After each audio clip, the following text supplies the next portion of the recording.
जानकी कथा।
षड्यंत्र रचा जा रहा था।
महाराज दशरथ के पास गई और उनसे अपने वरदान मांगे।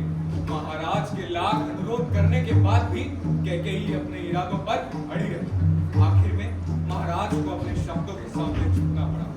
उन्होंने अपने मंत्री सुमंत के माध्यम से यह सूचना श्री राम तक पहुंचाई। उसके पश्चात राम, लक्ष्मण और सीता आशीर्वाद लेने गए। उन्होंने महाराज दशरथ, महारानी कौशल्या, सुमित्रा, कैकेयी के चरण स्पर्श कर आशीर्वाद लिया और वन की ओर निकल गए। वह अयोध्या धाम से चित्रकूट वन पहुंचे, जहां वह एक कुटिया बनाकर रहने लगे।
वह एक स्वतंत्र पशु है और हम उसकी स्वतंत्रता का हनन नहीं कर सकते।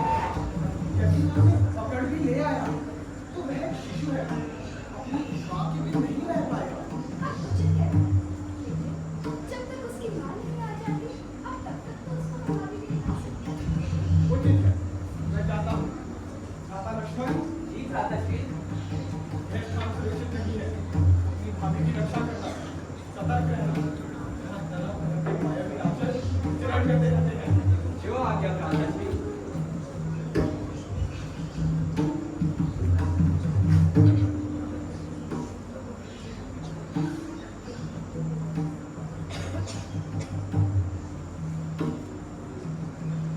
अत्यंत समय व्यतीत हो गया है। आपके भ्राताश्री अभी तक नहीं आए। कहीं वो किसी संकट में तो नहीं? नहीं माते, इस संसार में इतना सामर्थ्य किसी में नहीं कि भ्राताश्री पर संकट ना सके।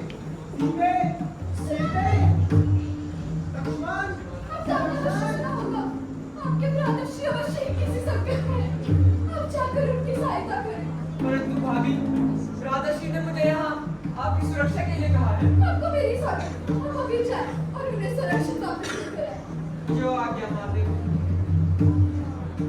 मां विरक्षण रघुकुल नायक हित भर चाप रुचिर कर सायक। मां विरक्षण रघुकुल नायक हित भर चाप रुचिर कर सायक। भाभी, मैं जा तो रहा हूँ, परंतु ध्यान रहे, चाहे कोई भी आवश्यकता आन पड़े, आप इस सीमा रेखा को पार न करिएगा। जैसी आज्ञा। जय श्री राम। भिक्षा देहि, भिक्षा देहि। प्रणाम ऋषिवर। सुखी हो। जिस ब्राह्मण को भिक्षा दूंगी, अवश्य ऋषिवर। आप यहीं प्रतीक्षा करें। मैं अभी लेकर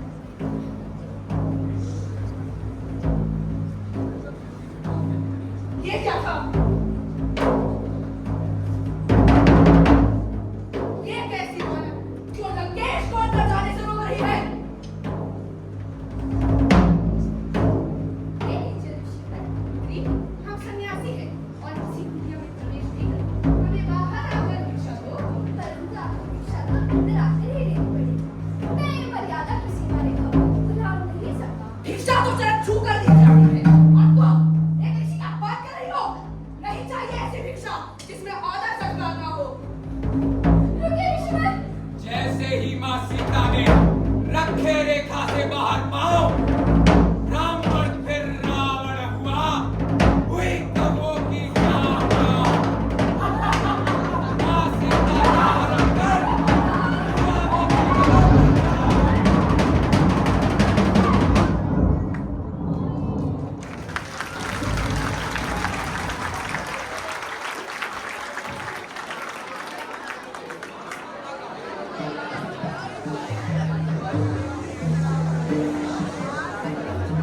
मां सीता का हरण रावण लंका की ओर गया।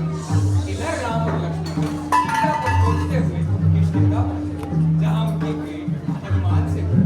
हनुमान अपनी सारी वानर सेना लेकर समुद्र किनारे पहुंचे, जहां से वह 400 योजन लंबा समुद्र लांग कर लंका पहुंचे और मां सीता का पता लगाया।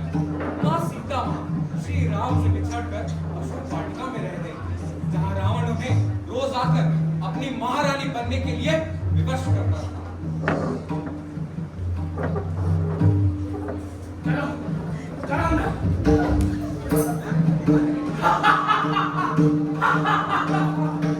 सीता, आप जानती हैं इस ब्रह्मांड में सबसे घातक अस्त्र कौन सा है?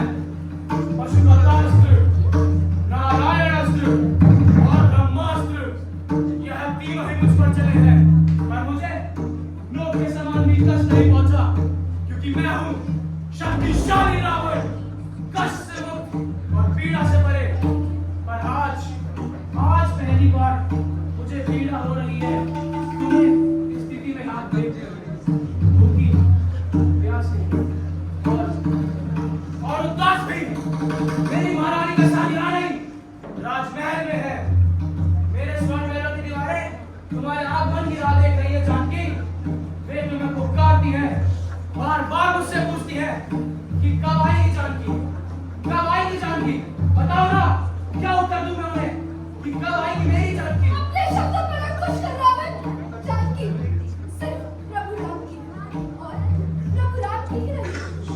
राम वही वनवासी जो एक हिरण से चकमा खा गया। मुझसे क्या पूछता है मेरे प्रभु का परिचय? उन्हीं से पूछ लेना जब वो मुझे लेने आए। लेने आएंगे। जागो जागो जानकी जागो, देखो अपने चारों ओर, तुम रावण की स्वर्ण नगरी में हो। समंदर लांघ कर कैसे आएंगे? जिसे आज तक कोई पार नहीं कर पाया, तो कैसे आएगा वह वनवासी? समुद्र सूख जाएगा, पहाड़ झुक जाएगा, प्रतीक्षा कर। रहा नहीं अपने स्वर्ण भवन में। और हाँ, जाते जाते अपने कंकर पत्थर भी लेकर जा, क्योंकि तेरे स्वर्ण भवन में इतना सोना नहीं जो मेरे पास है। कहती है कि प्रभु श्री राम आएंगे, प्रभु श्री राम आएंगे। लंका में प्रवेश करने के पश्चात हनुमान मां सीता से मिलकर उन्हें मुद्रिका दिखाता है और आश्वासन देता है कि प्रभु उन्हें शीघ्र लेने आएंगे। लंका दहन करने के पश्चात हनुमान मां सीता का संदेश लेकर वापस समुद्र तट पर श्री राम के पास पहुंचे। उसके उपरांत वानर सेना ने लंका तक पत्थरों से सेतु बना दिया। राम नाम आधार जिन्हें, राम नाम आधार जिन्हें, वो जल में राह बनाते हैं। जिन पर कृपा राम करे वो पत्थर भी तर जाते हैं। प्रभु श्री राम और रावण में घमासान युद्ध हुआ, जिसमें श्री राम ने रावण का वध किया और असत्य पर सत्य की जीत हुई। तो बोलो जय श्री राम। भ्राताश्री, हमने सत्य पर सत्य की विजय प्राप्त की। भ्राता विभीषण को उनका स्थान भी प्राप्त हो गया और हमारे वनवास के 14 वर्ष भी पूर्ण हो चुके हैं। अब हमें अयोध्या को वापस लौट चलना चाहिए भैया। हाँ भ्राता, बस एक कार्य रह गया है, उसके पूर्ण होते ही हम अयोध्या में लौट चलेंगे। परंतु कौन सा कार्य भैया? जानकी की अग्नि परीक्षा। अग्नि परीक्षा? माँ सीता की अग्नि परीक्षा? ये मैं क्या सुन रहा हूँ प्रभु? ये सुनने से पहले ये आकाश गिर क्यों नहीं गया? ये धरती फट क्यों नहीं गई? ऐसा क्यों प्रभु, क्यों? लक्ष्मण, जानकी तो पवित्रता की देवी है। इस संसार में उसे कोई प्राणी छू भी नहीं सकता। फिर भाभी की अग्नि परीक्षा क्यों भैया, क्यों? क्योंकि जो जानकी रावण की अशोक वाटिका में थी, वो जानकी नहीं, उसकी छाया थी। फिर भाभी कहाँ है भैया? अग्निदेव के साथ। अब हमें अग्निदेव का आवाहन करना चाहिए। ओम अग्निदेवाय नमः। ओम अग्निदेवाय नमः। ओम अग्निदेवाय नमः। मेरा मैं अपनी धर्मपत्नी सीता को सुरक्षित वापस लौटा रहा हूँ। आपका कोटि-कोटि धन्यवाद है। आयुष्मान हो, आओ सीधे। देवी सीता को अग्निदेव से वापस लेने के पश्चात राम, लक्ष्मण और सीता अयोध्या धाम लौटे और श्री राम का राज्याभिषेक हुआ। जय श्री राम, जय श्री राम। रुको भैया, ये क्या कह रहे हो? भैया, अब तो राम राज्य है। चारों दिशाओं में प्रसन्नता के गीत गूंज रहे हैं। परंतु आप कुछ चिंतित दिखाई देते हैं। चिंता की तो बात ही है बंधु। कल मेरी पत्नी राम दरबार गई न्याय मांगने। क्या? न्याय मांगने? परंतु किस बात का भैया? मेरी पत्नी बिना मेरी आज्ञा के 3 दिन घर से बाहर रही। मैंने उसे घर से निकाल दिया। अब राजा राम का कहना है कि मैं उसे पुनः स्वीकार कर लूं। मैं कोई राजा राम नहीं जो कुलक्षणी को स्वीकार कर लूं। राजा ने बंदी अपने शब्दों पर लगाम लगाइए। मूर्ख ना कहूं तो क्या कहूं? जो स्त्री पूरे 1 वर्ष किसी और पुरुष के घर रही हो, उन्होंने उसे स्वीकार कर लिया।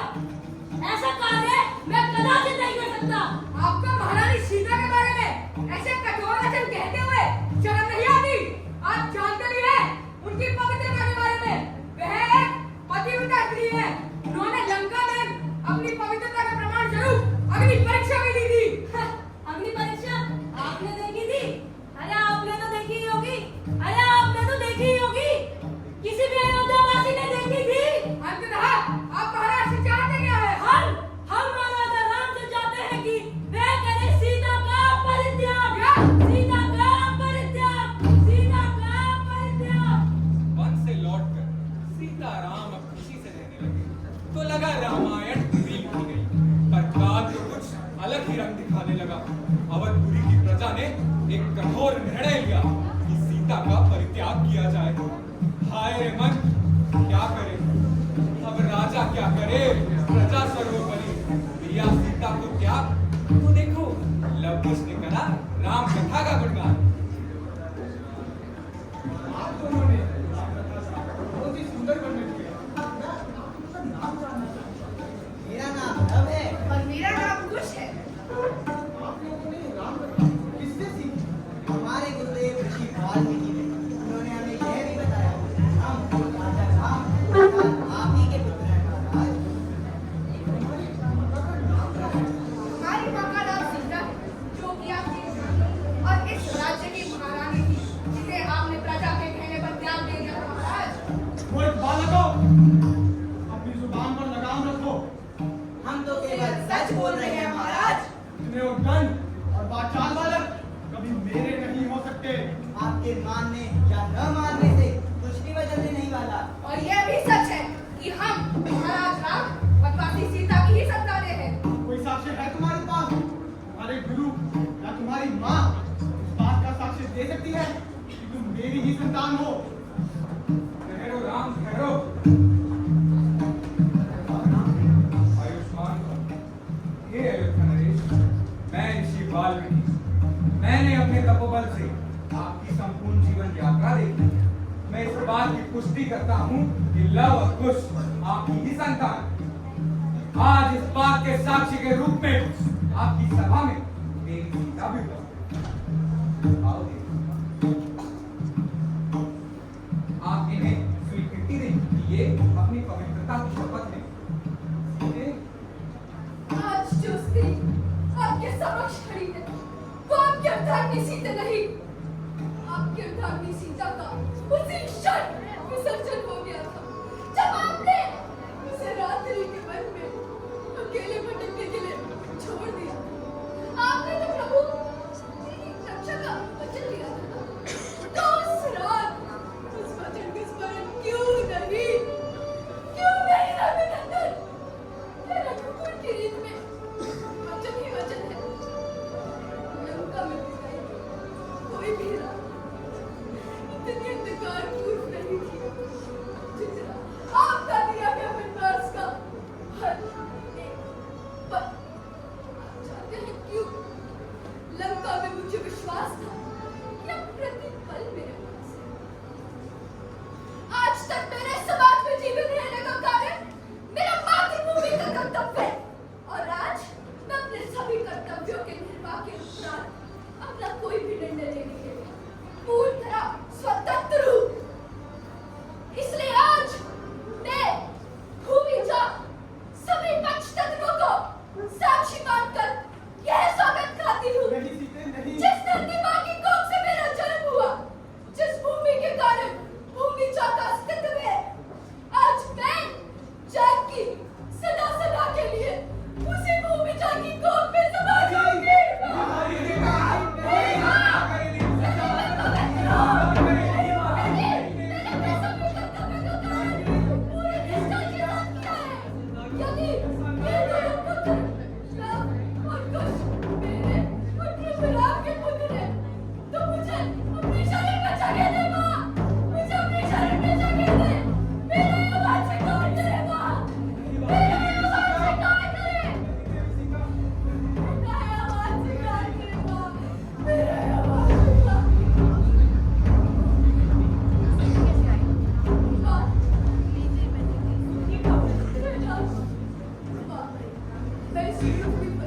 परीक्षा देकर देकर थक चुकी हूँ। बार झूठ से मेरा अंतर्मन घायल होता रहा है। इस पृथ्वी पर नारी काले नहीं है माँ, नारी काले नहीं है। मुझे नहीं रहना इस लोक में माँ, मुझे नहीं रहना इस लोक में। मुझे अपने साथ ले चले माँ, मुझे अपने साथ ले चले, मुझे अपने साथ ले चले। आओ मेरी पुत्री, यह लोग तुम्हारे रहने योग्य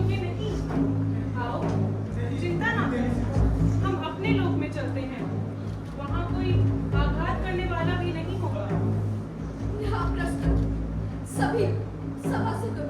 नहीं जानती है देवी मेरा सीता जी।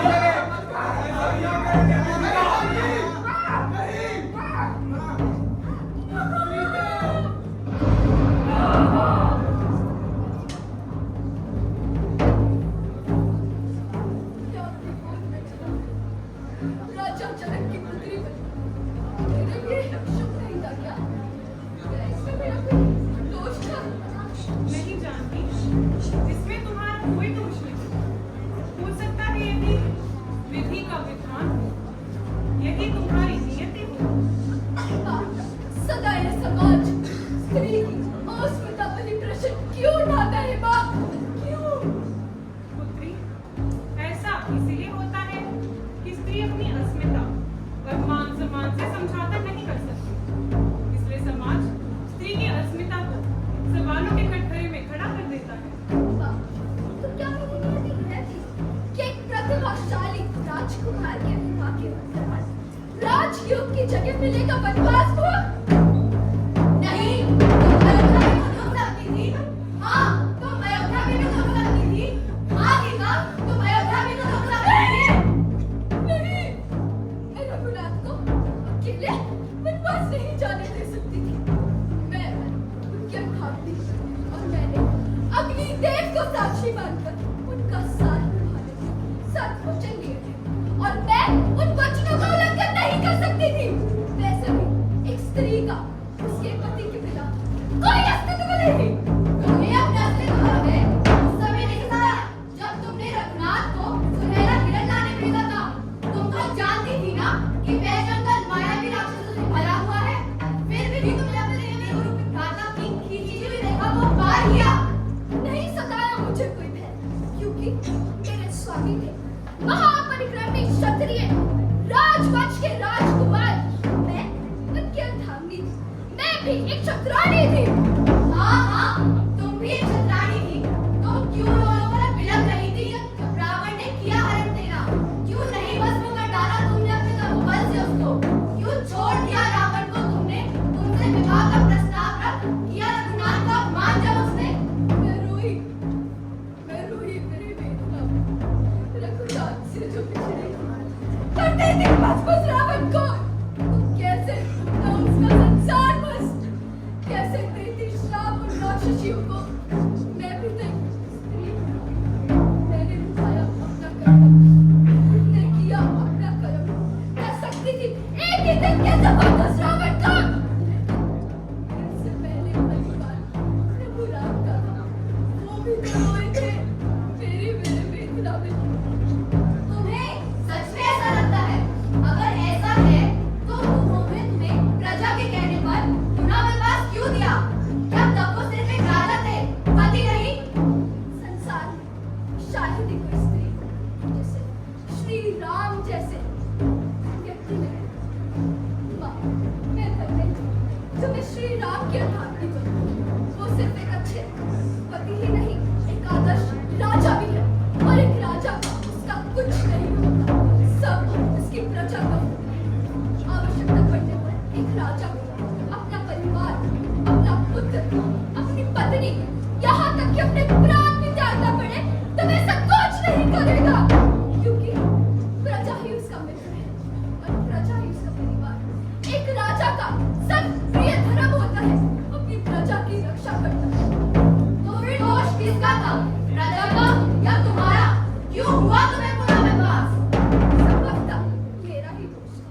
मुझे याद है मैं एक बार बगीचे में अपनी सखी के साथ वहाँ अपने वृक्ष पर शो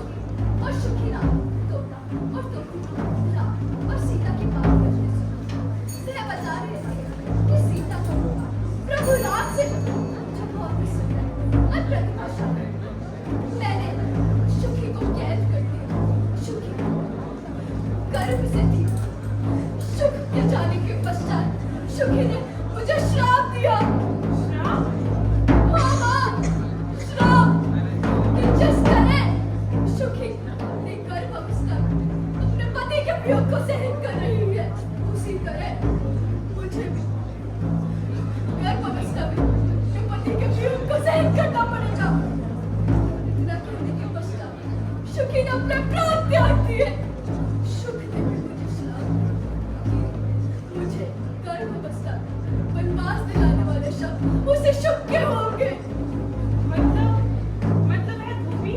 हाँ बाप, यदि मैं शुक ही ना होगा। राम जहाँ राम हुआ, सीता काम कर गया, सीता काम कर गया, सीता काम कर गया। मैं कदाचित नहीं चाहती कि ये समाज मुझे तीन आंखों से देखे। मैं चाहती हूँ कि ये समाज